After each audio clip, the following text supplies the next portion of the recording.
করি আপনারা ভালো আছেন। আমি রুমাই রেসিপি অ্যান্ড ব্লগস আপনাদের সবাইকে স্বাগত। আজকে আমি আবার একটা রান্না নিয়ে চলে এসেছি।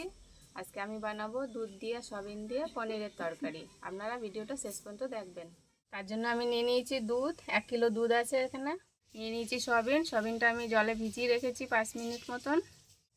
রয়েছে সিদ্ধ করা আলু, আদা লঙ্কা বেটে নিয়েছি জিরে ধনে বাটা, নিয়েছি ফোড়নের জন্য জিরে তেজপাতা আর গোটা গরম মশলা।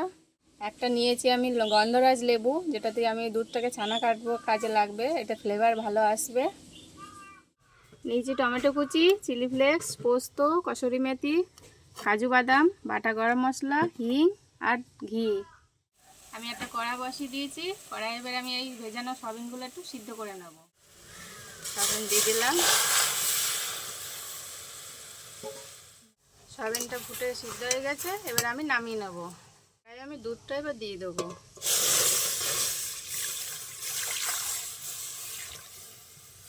মিক্সি নিয়ে নিয়েছি, এই ভেজানো সয়াবিনগুলো ধুয়ে ভালো করে নিগড়িয়ে নিচ্ছি। এবার আমি এতে দিয়ে একটু পেস্ট বানিয়ে নেব।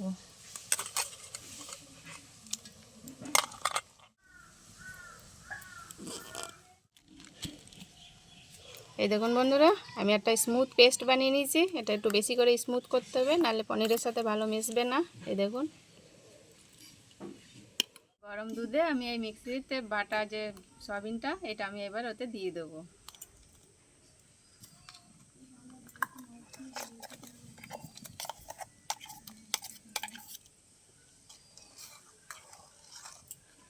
এবার যে গন্ধরাজ লেবুটা নিয়েছিলাম, তার রস করে নিয়েছি আমি, এটা এবার এতে দিয়ে দেবো। আপনারা চাইলে ভিনিগার দিয়েও ছানা কাটতে পারেন।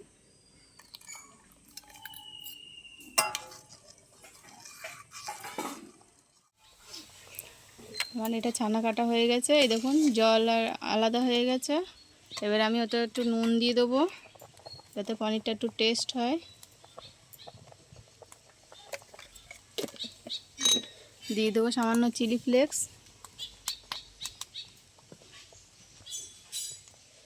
দিয়ে দেবো অল্প করে কসুরি মেথি। এবার এটা আমি ভালো করে ছেঁকে নেব। আমি এবার একটা কাপড় ছেঁড়া নিয়ে নিয়েছি, সাদা কাপড়, এতে আমি এবার ঢেলে দেবো।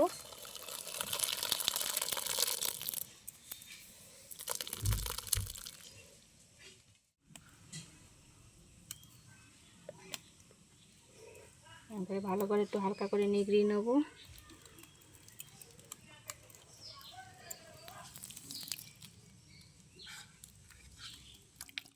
আমি এটা ভালো করে জল ঝরিয়ে নিয়েছি। এই দেখুন, এরকম করে চিপে চিপে জলটা সব বের করে নিয়েছি।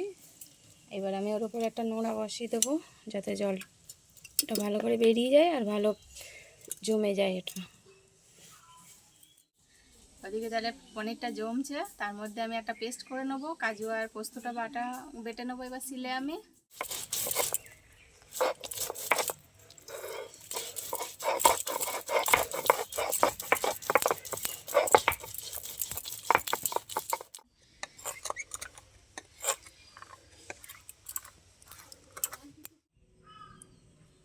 একটা ছুরি নিয়ে চলে এসেছি। আমি এটা আধ ঘন্টা মতন রেখেছিলাম। এবার আমি খুলে দেখে নেব পনির কতটা তৈরি হয়েছে। এই দেখুন কি সুন্দর দেখতে হয়েছে, একদম পনিরের মতন হয়ে গেছে। আমি কেটে নেব।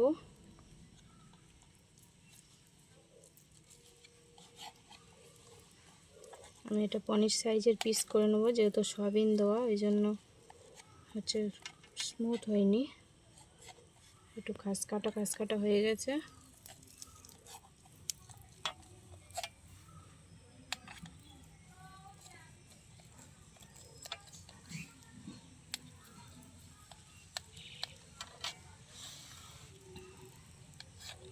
এইভাবে আমি পনির টাইপের শেপ দেবো, আপনারা চাইলে যেমন খুশি শেপ দিয়ে নেবেন।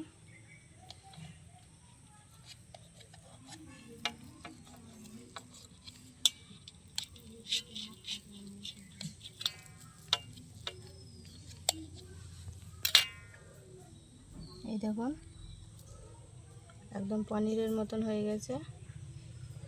এবার এগুলো আমি তেলে ভেজে নেব।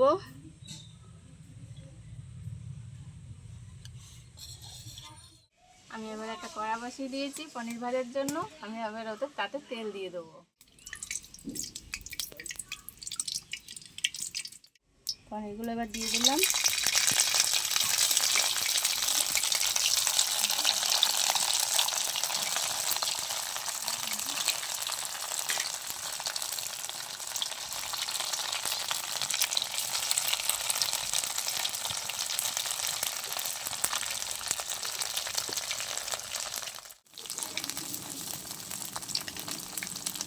দেখুন বন্ধুরা, পনিরের মতন উঠে যাচ্ছে।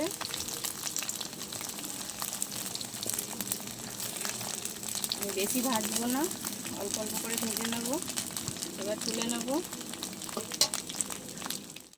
আবারও দিয়ে দেবো।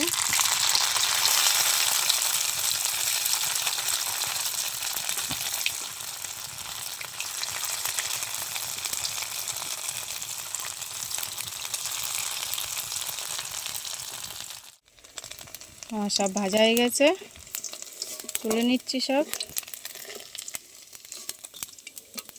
এই দেখুন বন্ধুরা, লাল লাল করে ভেজে নিয়েছি। ওই তেলে আমি সিদ্ধ করা আলুগুলো ভেজে নেব।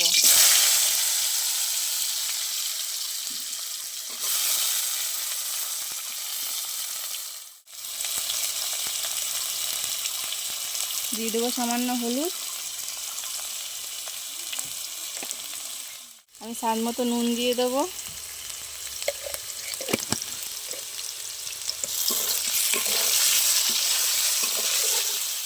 ভাজা হয়ে গেছে আলু, এবার আমি তুলে নেব।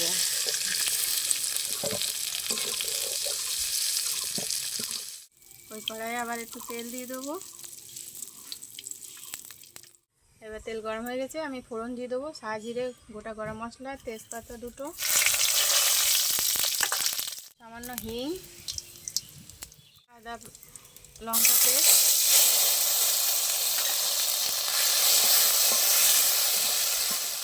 দিয়ে দেবো টমেটো কুচি,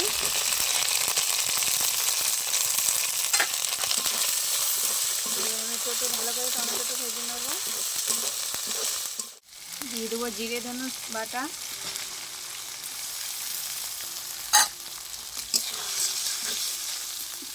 দিয়ে দেবো হলুদ গুঁড়ো,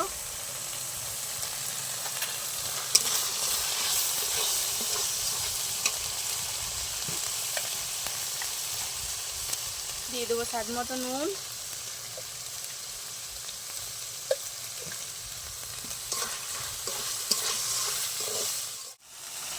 এখন দিয়ে দেবো আমি কাজু বাদাম আর পোস্ত বাটা।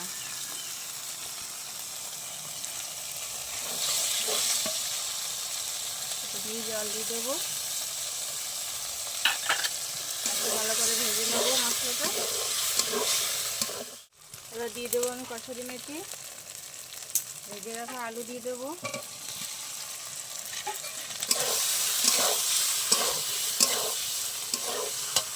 এবার আমি জল দিয়ে দেবো।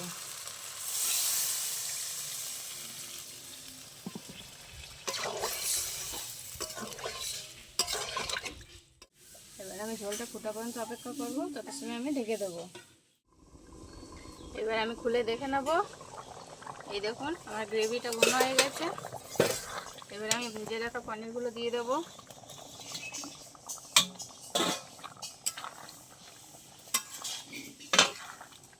অল্প সামান্য চিনি, যেহেতু নিরামিষ তরকারি একটু মিষ্টি মিষ্টি হবে।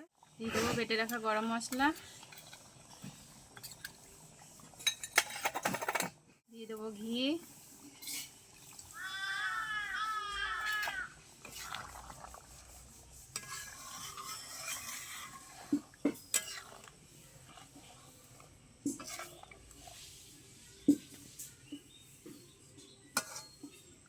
তেজপাতাগুলো আমি আগে থাকতে তুলে ফেলে দেবো।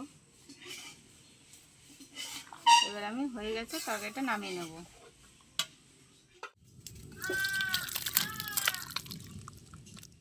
এইভাবে পনির বানিয়ে খেয়ে দেখবেন বন্ধুরা। যদি ভালো লাগে আমাকে কমেন্ট অবশ্যই জানাবেন। আর ফেসবুক থেকে দেখলে পেজটা ফলো করে দেবেন, ইউটিউব থেকে দেখলে সাবস্ক্রাইব করে দেবেন। আর অনেক অনেক করে অনুরোধ থাকলো আপনারা এটা সব বন্ধুদের কাছে শেয়ার করে দেবেন। টাটা, আবার পরে দেখা হচ্ছে নতুন ভিডিওতে।